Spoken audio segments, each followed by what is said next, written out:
There's something approaching from the distance that you can't stop. It can completely destroy cities and kill tens of thousands of people.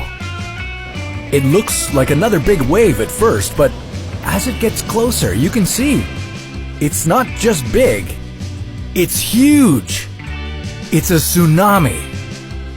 You should probably run away from it, but instead, we're going to surf it. Seriously? This can't be good. Is surfing a tsunami even possible? And have people done this before? Well, we better get started. This is What If, and here's what would happen if you went surfing on a tsunami. The biggest wave that someone has surfed on was 24.4 meters tall.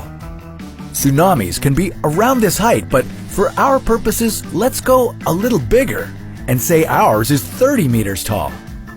If you do want to surf on a tsunami, and we don't recommend you do it, you'll most likely have to travel to Japan or the Philippines. This is because they're located in the Ring of Fire, an area in the Pacific Ocean where tsunamis are most likely to occur. But hold up, how do tsunamis occur anyway? Tsunamis are different from the usual waves caused by wind and tides. Tsunamis form due to volcanic activity, but most often after an earthquake occurs in the ocean. If an earthquake happens in the sea that's 6.5 or higher on the Richter scale, you can expect a tsunami to come heading for land. This massive wave will start deep in the ocean and build its way up to the coastline, quickly gaining speed and power. Experts say that a tsunami can move up to 800 kilometers per hour as it reaches the shore. So be prepared, if you can, for a wave as fast as a passenger jet. And although tsunamis start as small bumps deep in the ocean, as they reach shallower water, they become much more massive. So, how would you surf on this thing? Well, let's hope you have a friend that's just as daring as you, because the wave is moving so fast, you'd need your friend to drive up the wave on a jet ski while you hitch a ride on the back. If you manage to get to the top, you'll quickly realize that this wave is completely different from any other wave you've surfed before. That's because tsunami waves don't break, as opposed to regular waves created by wind.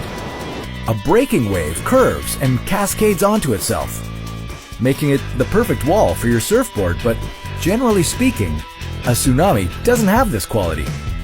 Apart from the massive size and the incredible speed of the tsunami, surfing on it would be nearly impossible because there wouldn't be much for your board to grip onto. But you're up here now, so what do you do?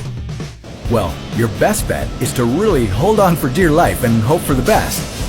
Let's be real here, there's no way you're going to be able to surf on this monster. You'll quickly be hurled towards whatever coast the tsunami decides to bring you to. And you probably won't just land on the beach either. You could be several hundred meters or even kilometers inland. It could hurl you against the side of a bus or into a building. And after the tsunami brings you there, that won't be all that happens.